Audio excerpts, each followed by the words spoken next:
যার যার প্রস্তুতি নিয়ে চলে গেছে, জোরে জোরে বলেন আল্লাহু আকবার। হাত দুটো উঁচা করেন, নারে তাকবীর। জোরে বলেন নারে তাকবীর।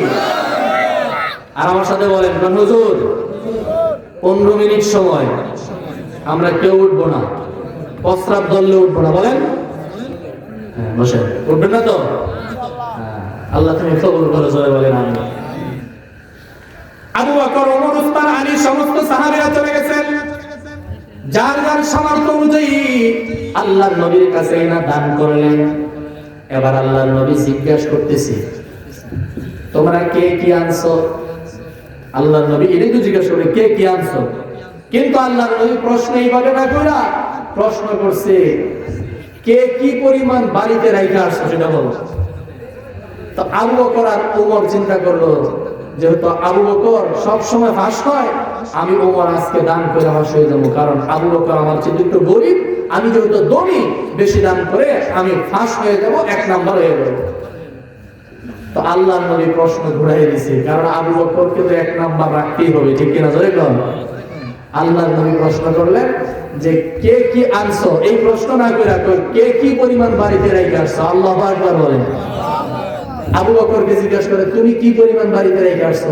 ওমরকে জিজ্ঞাসা করে তুমি কি পরিমাণ বাড়িতে রেখে আসছো? উসমান, আলী তাকে জিজ্ঞাসা করে কি পরিমাণ বাড়িতে রেখে আসছো? তো যেই মাত্র ওমরকে জিজ্ঞাসা করছে কি পরিমাণ বাড়িতে রেখে আসছো, ওমর কয় হায় হায়, আজকেও পরীক্ষার মধ্যে আমি ফেল করলাম। যদি জিজ্ঞাসা করতো কি পরিমাণ নিয়ে আসছি, তাহলে আমি বলতাম সম্পদের অর্ধেক নিয়ে আসছি। আমার নবী যখন আবু বকরকে প্রশ্ন করেন, ওমরকেও প্রশ্ন করেন, এ ওমর কি পরিমাণ বাড়িতে রেখে আসছো? ওমর আবার কয় অর্ধেক রেখে আসছে, অর্ধেক নিয়ে আসছি, নিষ্পোহা। এই প্রশ্ন সেম আবু বকরকেও করছে, আবু বকর তুমি কি পরিমাণ বাড়িতে রেখে আসছো? আবু বকর সিদ্দিক কয়, ও রহমতের নবী, আমি বাড়িতে কিছুই রেখে আসি নাই। কি রেখে আসছো? কয় বাড়ির মধ্যে আল্লাহ এবং আল্লাহ রাসূলকে রেখে আসছি।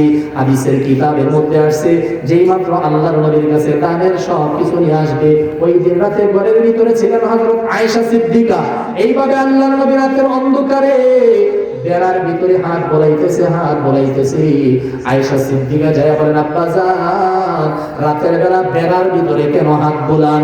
আল্লাহর নবী ডাক দিয়ে কয়, আয়েশা, এই বেড়ার ভিতরে আমি একটা সুই রেখেছিলাম, সুই। যদি এই সুইটাও কোনো মুজাহিদ ভাইয়ের যুদ্ধের ময়দানে কাজে লাগে, আল্লাহর নবী তাদের জন্য টাকা পয়সা সরঞ্জাম চাইছে। আর যদি আমি আবু বকরের ঘরের ভিতরে একটা সুই থেকে যায়, আল্লাহর আদালতের মধ্যে আমি জবাব দিতে বড় কষ্ট হয়। আসসাকাতু দারাতুল বারা হাদিস শরীফের মধ্যে আছে, ইদা মাতাল ইনসানু ইনকাতা আমালুহু ইল্লা মিন সালাস। যাদের বাবা মা দুনিয়া থেকে বিদায় নিয়ে চলে গেছে, আল্লাহ রাসূল বলেন, বাবা মা দুনিয়াতে বেঁচে থাকা অবস্থায় যদি তার আসমান জমিনের ভিতরে যা সম্পদ আছে সবগুলো সামনে এনে দিতেন, কি পরিমাণ খুশি হইতো? খুশি তো নয়?